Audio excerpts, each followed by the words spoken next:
One of the things you find out in anything that you do that is in the creative area, in movie making, is that if you pick a subject that pertains only to one state or one area, that's your market. You don't have any further market. Welcome to Venture Unscripted, a podcast where we talk with founders and entrepreneurs about their journey from 0 to 1.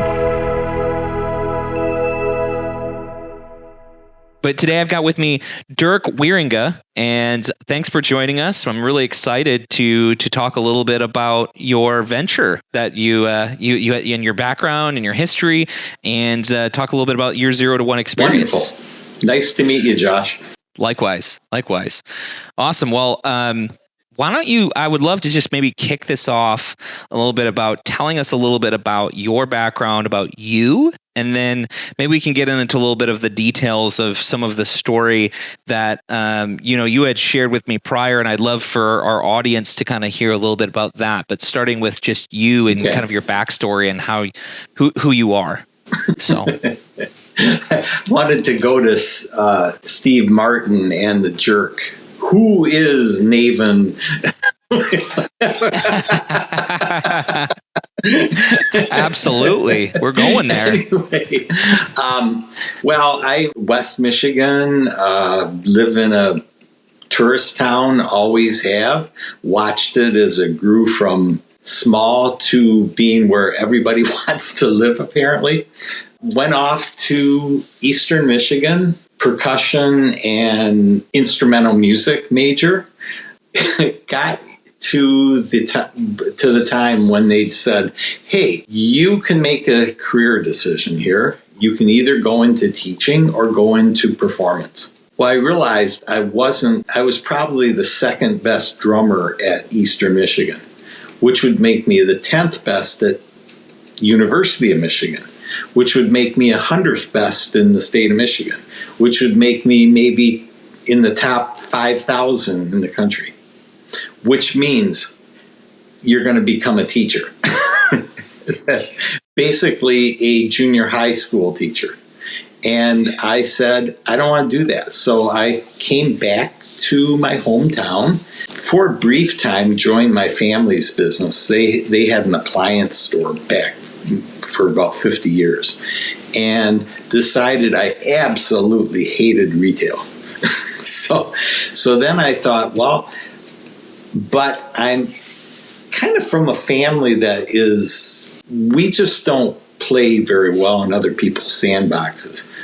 So basically, so the whole family just does that. So at any rate, what I did was, I decided to start a marketing and creative design firm. Not being a designer myself, I found a partner. And partner came in, and we started getting accounts all across the country. And for about 15 years, did that, grew the company. And I got to the point where I was thinking, you're making disposable items that you throw away. And for a creative person. So when you're in a creative field, you can either work for corporations and make good money, or work for yourself and make nothing. Basically, that's the choice. And so I decided to, after 15 years, I took a writing project that turned into a book, but I kind of chose a project that I was able to approach a major church denomination. I told them, you have 10,000 churches, and one doesn't know what the other one does. So you've got a New York City church, and then you've got them in the South, you've got them in the West. And so I said, I think you should pay me for the next 2 years to drive my car from church to church, interviewing people about their belief system. And they bought it. I shouldn't say it that way. I mean, it was good. But so I spent 2 years touring the country, and it ended up being a book, a 4-pound coffee table book. Well, so that kind of got me into publishing. So I thought, well, if I can get a book published, why don't I convert my company into a book publisher? So we did that for 6 years and lost a ton of money.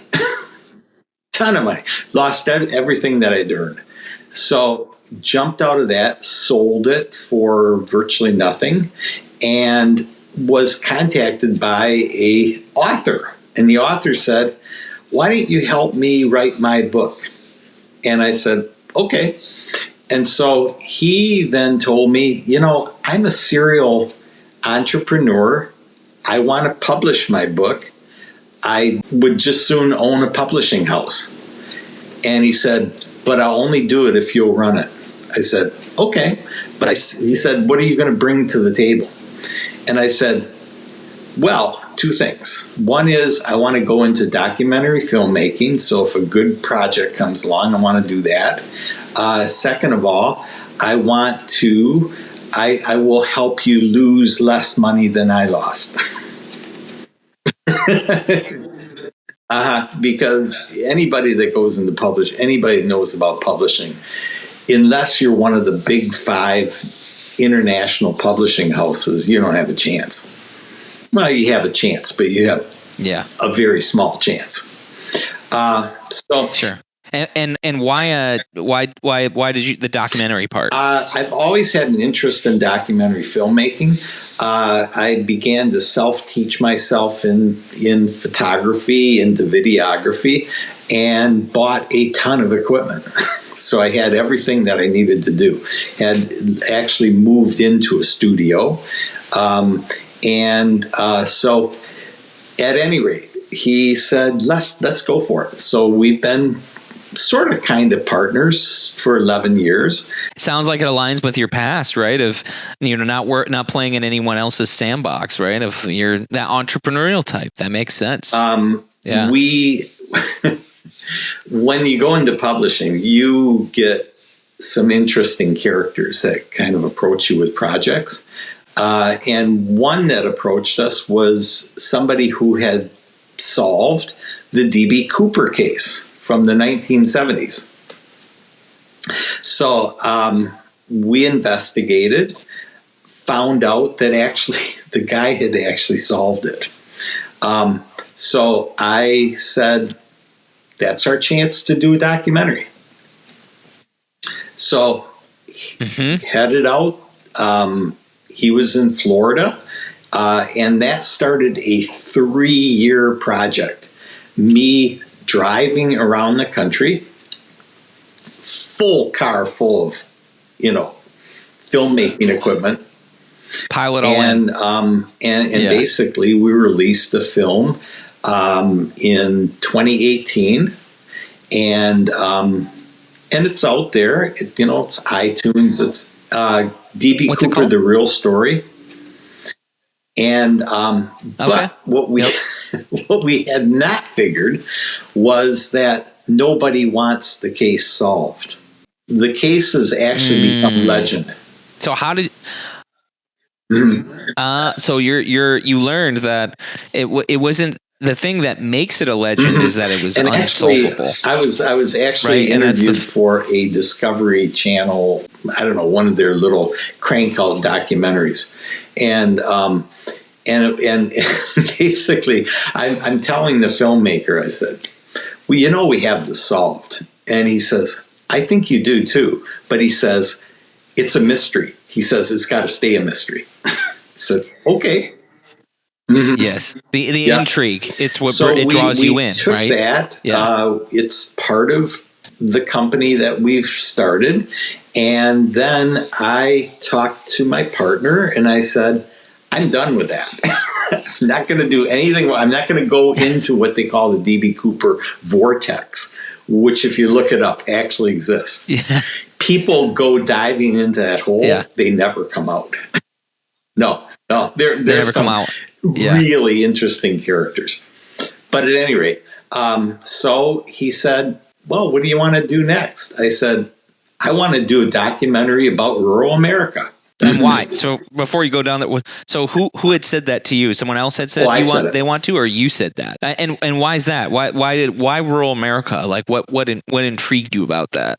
If you look at the statistics, and if you eliminate rural areas that are within, let's say, a half hour of a suburb or of a city, it's less than 10% of America. And so then when you look at the issues facing rural America, they're gigantic. You have a diminishing population. You have people that are facing some challenges that the rest of us are not used to. But where did you, I'm curious, Dirk, where did you even learn like that information? Because obviously to spike your interest to do a documentary, it was just searching, you're interesting. Well, actually, because remember, I've been driving around the country doing a book and driving around the country shooting a documentary. So I enjoy the back roads. So what I did was I found a 1,500 mile section of U.S. Highway 2 from the Upper Peninsula, Michigan, through the plains of Montana. And it's 1,500 miles that is one of the most continuous stretches of rural countryside in the country. And so anyway, I decided that that would be a good way of... One of the things you find out in anything that you do that is in the creative area, in movie making, is that if you pick a subject that pertains only to one state or one area, that's your market. You don't have any further market. So the reason I picked rural America is because 90% of America has no knowledge about what it is. And it's also because nobody goes there. You don't see rural America. I mean, you might see a checkerboard as you're flying, over the so-called flyover states. You might see it if you're taking an interstate, but you don't get there because you've got exits. You don't actually. Yeah, what's to stop? Right. So by taking US 2, the US highway system, what they call the US numbered highway system, really quite unique because it you can pull over anywhere you are. It's just plain a regular old-fashioned highway. And US 2 never actually becomes part of any interstate in its whole route. So that was one of the reasons I took it. The other is that in doing research, I realized it had all of it. It was, you have the issues with medical. So you don't have, it's not uncommon if you live, let's say, on an Indian reservation in eastern Montana, and you need to get to an emergency room, 6-hour drive to get to Billings. So you typically don't save people. By the time they're there, they're dead. Happens all the time. Oh my goodness. The other thing is education. Because the areas are losing population, they don't have enough people to fully staff schools. So then you're taking the younger people, and basically they have only a couple choices for going forward. They can either stay, but they're not going to get any decent job. So instead they leave. Well, that continues the whole cycle of losing population. So that's an issue. Just the basics of schooling. Let's say that you're interested in going into opera. Let's say, where are you going to go? Who's your instructor? Yeah, right. You're going to have to go to. You're going to have to get into Juilliard, which you don't have really a way to get in. because you're in a small little town. So everybody kind of gets squeezed down the same rabbit hole. So that interested me a lot. And then from the urban standpoint, that's where it gets real interesting. Because if you're an urban American, or suburban or close in rural, you probably think that the chicken that you just bought in the supermarket came out of a plastic wrap. You know, you didn't realize that a chicken had to have its head cut off, and we've sanitized what We don't think about it. no. We say, well, it looks pretty good. So then you get a judgmental part of urban America. So urban America will begin to judge rural areas, and they'll do it in two different ways. Number one is food production, because 90% of food comes from rural areas. So does 90% of energy. So if you're driving an SUV, you're getting the fuel from rural America if it's domestic. And if you're getting food, you're getting it from rural America. But if you're living in an urban area, you go, I really need to have organic, or I really need to have this standard or that standard. And you're not understanding how food is produced. You have an opinion based on what you hear from whoever you're listening to, but you really don't know anything about how it was produced. Same thing with fuel. As if I'm on an oil rig in western North Dakota, and I say, hey, they'd like you to stop fracking oil, they'll say, then tell them to stop driving their SUV. So you have this rural-urban divide, and it actually has changed our politics.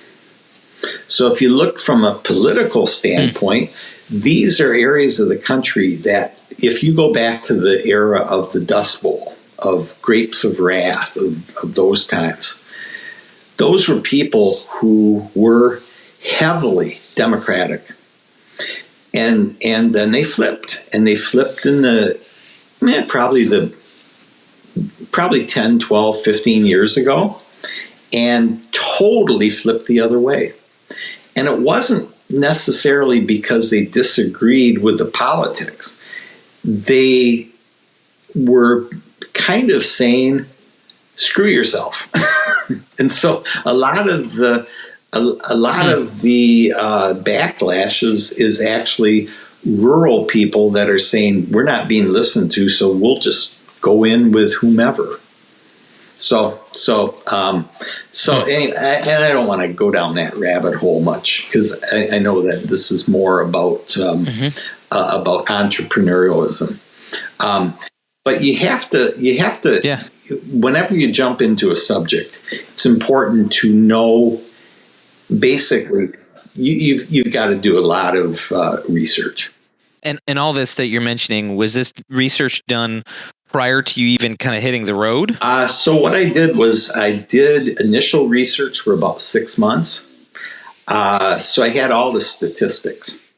But people are not statistics. And so when you actually get out and meet the people, you find out it's much more complicated. So what I did was I spent then 6 months doing some initial research on the road. So I started meeting people, and then I decided the only way that I was going to actually be able to be listened to and be affirmed and be able to affirm back is to actually embed myself. So I embedded myself for over a year on US 2. So basically, I jumped in the car.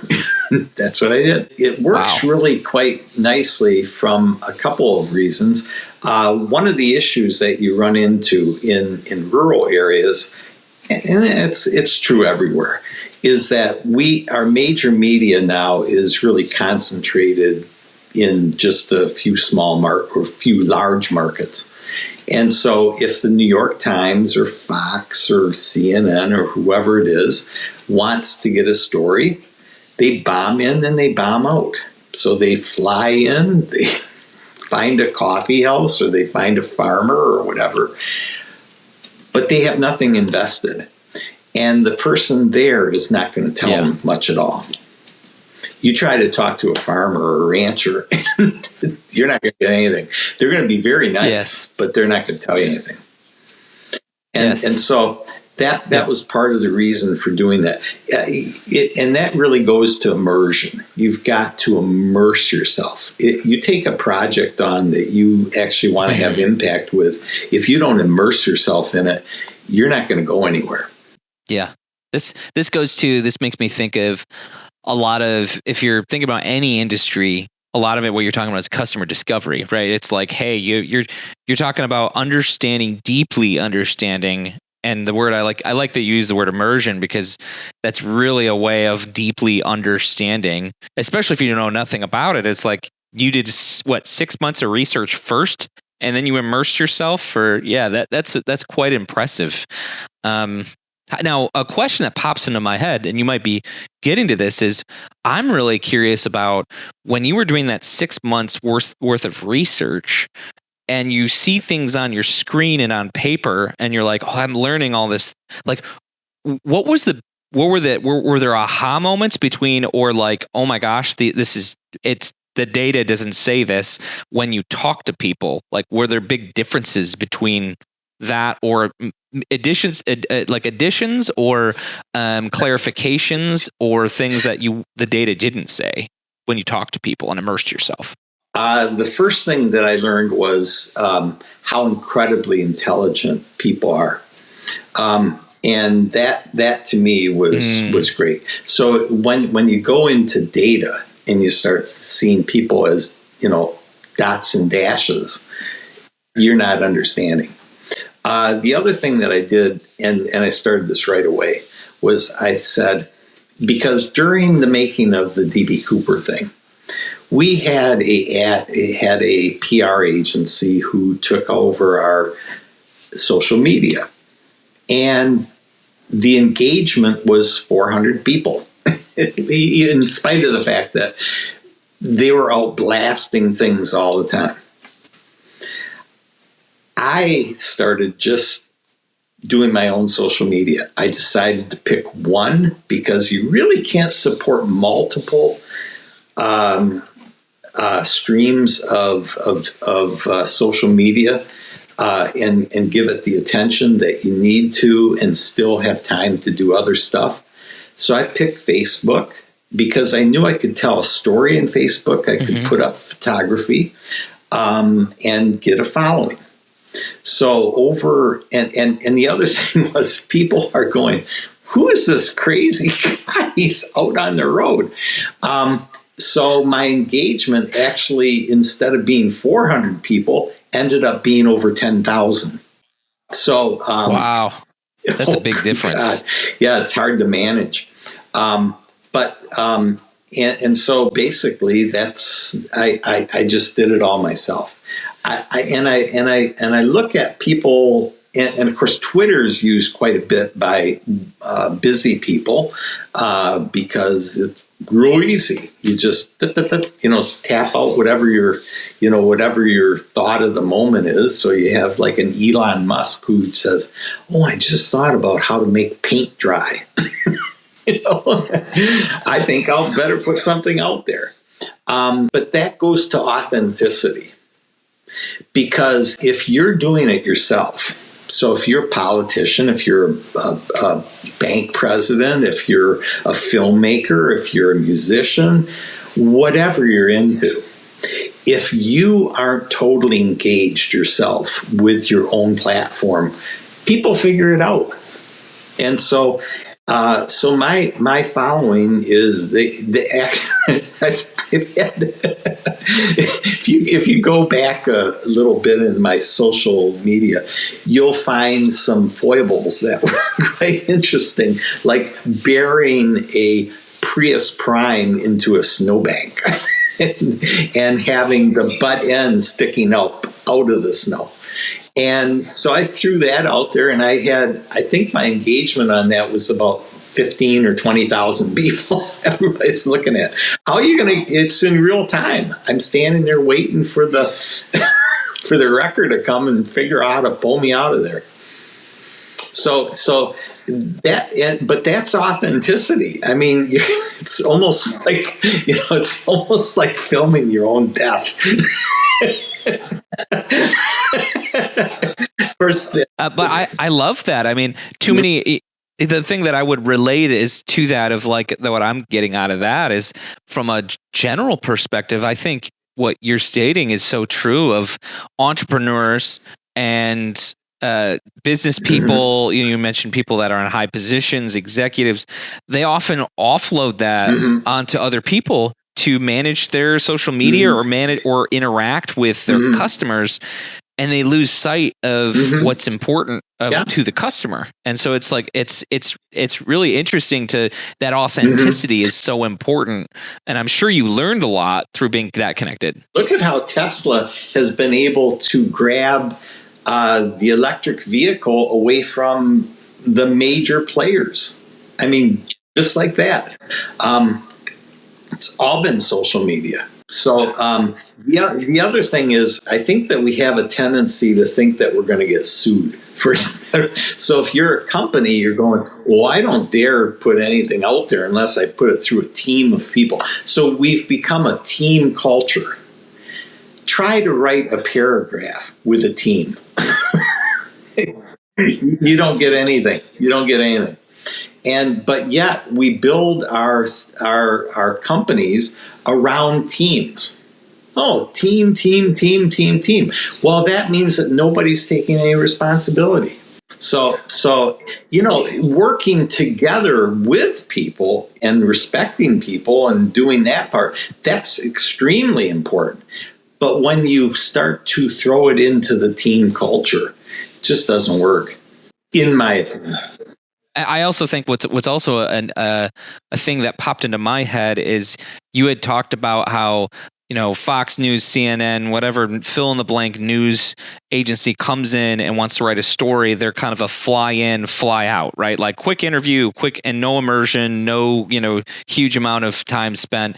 So like for me, I look at that and I go, as an entrepreneur, how often we want that quick, hey, I'm going to quick get to the end goal. I've got an idea. I'm going to go build that thing. But in between, we're operating on a heavy set of huge amounts of assumptions versus you went through the rigor of saying, no, I'm going to validate and invalidate all these assumptions and immerse myself in the process and come up with something, a customer discovery.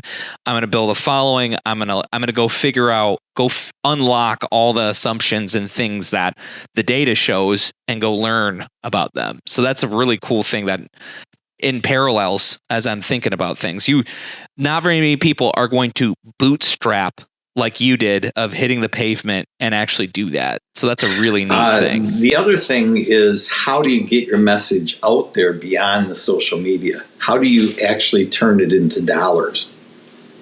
Which is sort of important because I was filming at a time when about halfway through it, we fell into the pandemic. So that sort of eliminated theaters, eliminated a lot of channels.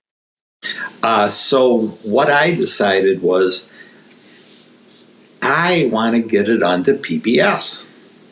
But I know that PBS, you've got to go through urban people who are in Washington, D.C., who aren't going to see any benefit in it because they're used to working with who they're used to working with.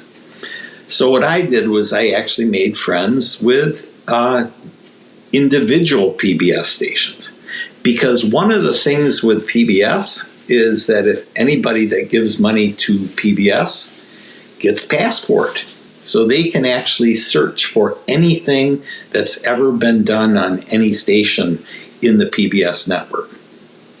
So so far, we're on 5 different PBS stations, but anybody can get it worldwide on Passport, and we tag it with a DVD offer.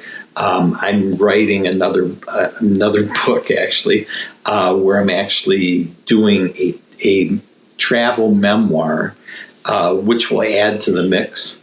The beauty of doing the topic that I picked is that it's not going to grow old.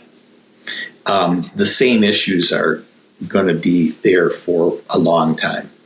Now, very cool story. Then I have to ask, through all this, what are the big, if you were to whittle it down to 1 to 3 takeaways or learnings that you could share for our audience as entrepreneurs, entrepreneurs, people that are trying to go to this 0 to 1 space, like what would were your words of wisdom from you can like extract from your experiences? And it doesn't necessarily have to be from the one that we talked about, but in general, I mean, the often too used word is called passion.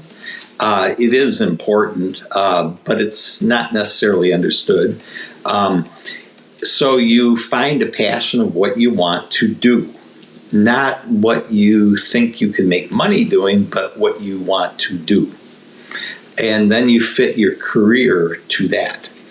I do recommend working with larger companies if you can figure out a way to do it in such a way that you don't lose your identity. So in my case, it was those 15 years where I was doing working with very large companies. It fed me capital, which I was able to repurpose. It got me connections. I was able to learn basically because I was project oriented, short-term projects. And at a certain point I said, okay, in my case, it's the arts. Somebody else, it might be science. Somebody else, it might be math. Somebody else, it might be medical. But once you get to a point where you actually have a little bit of knowledge in the field, a little bit of practical experience, whether it's on your own or as part of something, to then find what you're calling the off-ramp, where you actually find a way to, we go around once. That's what we're assured of. You're alive now, I'm alive now, I could, like that. So I look at that and I go, at a certain time, it's important to find your identity and go ahead and use it. We live in a society that actually is all about buying stuff. Which is good for manufacturers, good for retail, but you get to a point in life where you don't need another toaster. Okay. And so do you build a bigger house? Some people do. What are you going to walk away from? What are you going to walk away with, I should say? Somebody said nobody ever puts a luggage rack on a hearse. Because ain't going to take it with you. What do you want? Build up a huge amount of money to give it to a relative who's not necessarily going to use it as it might not be good for them. So I think that we are such a disposable society. We buy things constantly. We're buying things. But actually, shouldn't we be more investing into experiences? Because when you get the experiences, you find out what you really want to do and maybe deepen your passion. So if you're a medical doctor, let's say, you go out and you maybe help somebody in a third world country or whatever it is, and you say, I really made a difference there. I think I want to continue doing it. Doesn't mean you have to do it full time. Same thing's true with a business startup. Really trying to find things that are not disposable. I mean, Yeah, but even your end product. Do you really want to make something that somebody's already made? The electrification of the automobile is really exciting because we're now seeing this entire new development area, and it's just going to touch everything. It's going to affect world politics. It's going to push us into some areas of development that we never dreamed of. Look at what Tesla's doing with their charging stations. You have a car with you basically are able to program your trip in. It'll tell you where and when to stop. It'll reserve you a space. And then what they've done with their charging stations themselves. They started at 110, 220, 440. Now they have these superchargers. We're watching in real time the development of an industry that's going to change the world. Because it's going to make us have to figure out how to get energy in a different way. It's because obviously the more cars that are being plugged in are going to need more energy. But we'll figure it out. I look at, and what I hear you saying too is find and build your passion, but furthermore, take that a step further is find and build your passion in a way that will help progress and really change the world in a positive way, because if you build the same thing other people are building, then it's like, what are you doing? Like concentrate on those really hard problems for our society. How can you impact them? Yeah, just watching what's happening in Ukraine now is, it's heartbreaking. But you look at what's the root cause behind it, and a lot of it is our own doing here because of our thirst for what they produce. So how do you, and none of it's good for the environment. We really need to become much more, we need to be very, not only knowledgeable in those areas, but actually do what's needed to be done to save the planet, basically.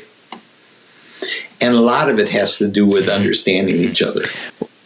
So that was really the root cause of the movie that I made, which is really about how do you get rural people to understand urban people and vice versa. Yes. No, that's an excellent issue that we're, like you said, we're going to run into, and that won't go away anytime soon. So that's something that needs to be talked about, investigated, and brought to light. I really appreciate you coming on, Dirk, and sharing your story and your background, and a lot of really interesting things that it's always a pleasure to meet people like yourself, because how many people have traveled as much as you have, researching the specific thing that you have.